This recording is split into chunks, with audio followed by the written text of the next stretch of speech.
നമസ്കാരം. ഞാൻ government medical college ആലപ്പുഴയിലെ വണ്ടാനം ഗവൺമെൻറ് മെഡിക്കൽ കോളേജിലെ ENT ഡോക്ടറാണ്.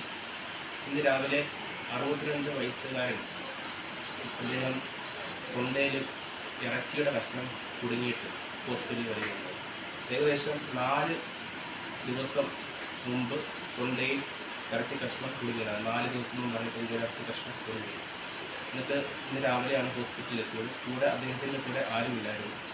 അപ്പോൾ അദ്ദേഹം തന്ന നമ്പർ അനുസരിച്ച് ഞങ്ങൾ പ്രദേശവാസികളെയൊക്കെ കോൺടാക്ട് ചെയ്തപ്പോൾ അദ്ദേഹം വീട്ടിൽ ഒറ്റയ്ക്കാണ് താമസിക്കുന്നത്, ഭാര്യയും മക്കളൊന്നുമില്ല, അതുപോലെ തന്നെ കൂടെ ആരുമില്ല എന്നുള്ളൊരു വിവരമാണ് ലഭിച്ചത്. തുടർന്ന് ഹോസ്പിറ്റൽ സൂപ്രണ്ടും RMO, ENT HOD, ENT unit chief തുടങ്ങിയ മേലധികാരികളൊക്കെ അറിയിച്ചതിന് ശേഷം നമ്മൾ ഓപ്പറേഷൻ ചെയ്തു. അനസ്തേഷ്യ ഡോക്ടർമാരുടെയും അതുപോലെ തന്നെ ENT PG ഡോക്ടറും ഹൗസ് സർജൻസും നേഴ്സിംഗ് ഓഫീസേഴ്സും നേഴ്സിംഗ് അസിസ്റ്റൻസും എല്ലാവരെയും കൂട്ടായ ഒരു പരിശ്രമം കൊണ്ടാണ് ഈ ഒരു ഓപ്പറേഷൻ നടന്നത്. ഈ ഓപ്പറേഷൻ ചെയ്ത് തൊണ്ടയിൽ കുടുങ്ങിയ ഇറച്ചിയുടെ കഷ്ണം പുറത്തെടുത്തു.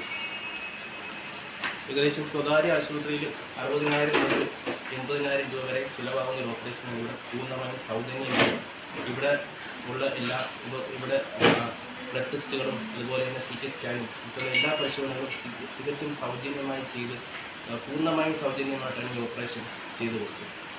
അപ്പോൾ ഇതുപോലെയുള്ള നിരവധി ഓപ്പറേഷനുകൾ സർക്കാർ ആശുപത്രികളിൽ നടത്തുന്നുണ്ട്. പക്ഷേ അതൊന്നും പുറം ലോകം അറിയുന്നില്ല.